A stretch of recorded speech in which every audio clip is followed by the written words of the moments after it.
तो अभी मैं आप लोग को फ्रेम ऑफ रेफरेंस डिस्कस करूंगा, राइट। फ्रेम ऑफ रेफरेंस है ना, इसमें आप लोग को पता है ये एक्चुअली ये एनएलएम का पार्ट है, ठीक है ना। इसमें फ्रेम ऑफ रेफरेंस मतलब एक तो इनर्शियल फ्रेम, ठीक है, और दूसरा है non inertial frame, right. Non inertial frame, और ये जो है आपका स्यूडो फोर्स का कॉन्सेप्ट है ना, स्यूडो फोर्स।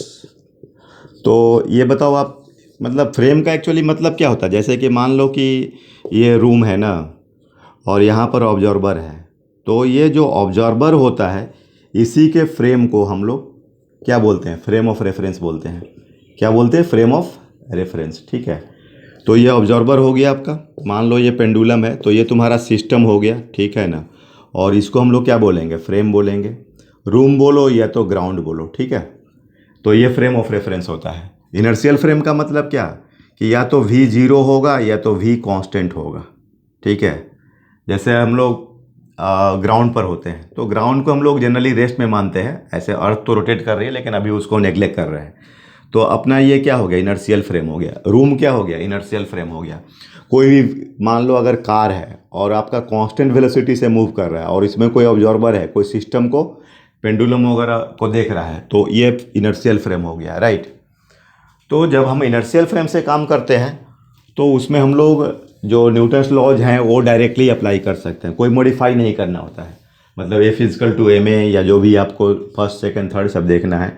जैसे ये आपका रूम है, अब ये पेंडुलम है, तो आप यहाँ से देख रहे हो, तो रूम तो आपका इनर्शियल फ्रेम है, ठीक है।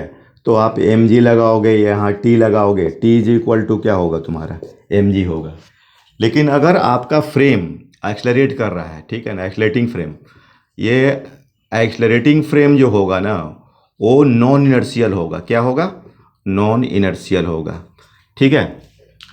अब जैसे आपका लिफ्ट हो गया, अब ये लिफ्ट अगर एक्सलरेट कर रहा है, या तुम्हारा कार हो गया अगर ये एक्सलरेट कर रहा है, ठीक है, और इसमें कोई पेंडुलम है और तुम कार के अंदर में हो, तो एक्चुअली ये फ्रेम का भी फोर्स इस पर देखना पड़ेगा, और वो भी उल्टा डायरेक्शंस में जर्क लगता है, उसी को हम लोग स्यूडो फोर्स बोलते हैं। एक्चुअली स्यूडो फोर्स देखा जाए तो है क्या है, एक तरह का ये जर्क ऑफ द फ्रेम है, और क्या है, जर्क ऑफ फ्रेम है, एक तरह का फोर्स है, ठीक है ना।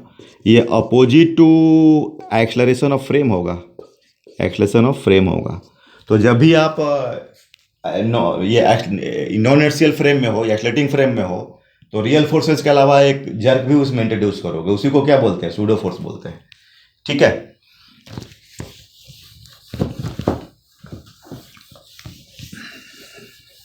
अब जैसे तुम बात कर रहे हो ऐसा, ये मान लो तुम्हारा ये कार है और ये एक्सलरेट कर रहा है ए नॉट से।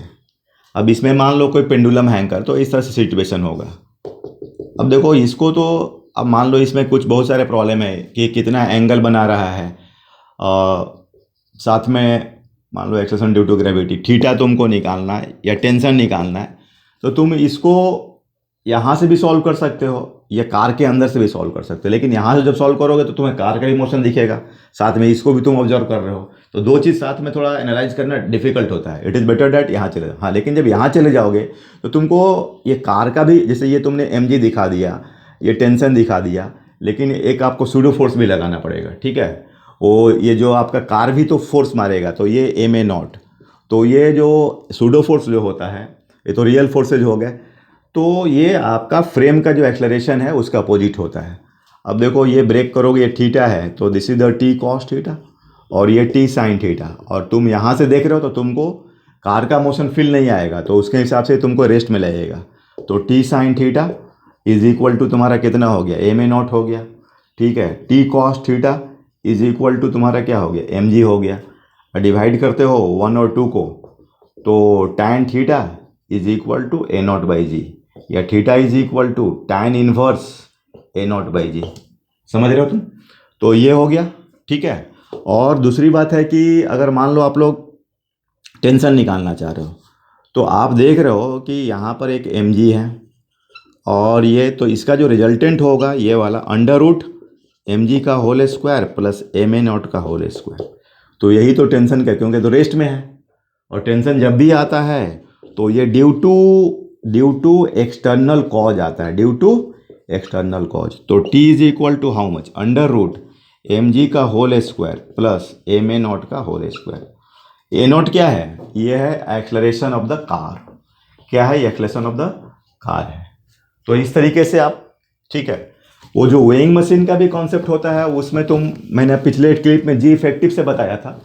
और अगर लिफ्ट में लिफ्ट के अंदर में ये वेइंग मशीन, आप जैसे ये लिफ्ट है, अब ये मशीन है और ये, अब देखो इसमें अगर तुम इसको तो लिफ्ट के फ्रेम से अपने आप को देख रहे हो, तो ये जो एम जी हुआ ये नॉर्मल फोर्स हुआ, और ये लिफ्ट के मान लो ए नॉट है, तो ये इस पर एम ए नॉट, राइट। और तुम्हारे रिस्पेक्ट में तुम यहीं पर तो हो, ऑब्जर्वर भी यहीं खुद है, तो ये तो सिस्टम रेस्ट में है, तो N is equal to M ji plus ये तुम्हारा सूडो फोर्स हो गया, ठीक है, ये लिफ्ट के अपोजिट में। तो एम जी एम ए नॉट या M G plus A not, तो ये आपका अपेरेंट वेट हो गया, ठीक है। अपेरेंट वेट कितना आ गया, M times G plus A not. तो ये उस केस से भी और जी इफेक्टिव के भी केस से, ठीक है। तो वो कोई नया चीज़ नहीं है आपका, ठीक है। दूसरी बात आपको, जैसे मान लो ऐसा मैं प्रॉब्लम करता हूँ, ये तुम्हारा एक्सलरेट कर रहा है ए नॉट से, और ये इंक्लाइन प्लेन है अल्फ़ा, और ये मान लो कोई ब्लॉक है, ये सपोज करो कि एल तुम्हारा। तो अब इसको अगर तुम यहाँ से छोड़ते हो तो यहाँ पर आने में कितना टाइम लगेगा। अब देखो ये ग्राउंड से सॉल्व करोगे ना, तो तुमको इसका भी तुम बेटर कि तुम इधर लिफ्ट के अंदर आओ। तो लिफ्ट के अंदर आओ तो इस पर जो फोर्सेज देखोगे, एक तो एम जी लग रहा है, ये आपका ये नॉर्मल फोर्स, और ये तुम्हारा यहाँ देखना, ध्यान देना, एक सूडो फोर्स भी लगेगा, ये ए नॉट, तो ये एम ए नॉट, ये सूडो फोर्स, ठीक है, क्योंकि ये लिफ्ट एक्सेलरेट कर रहा है। लिफ्ट भी तो मतलब सूडो फोर्स क्या है, एक फोर्स ऑफ द फ्रेम है।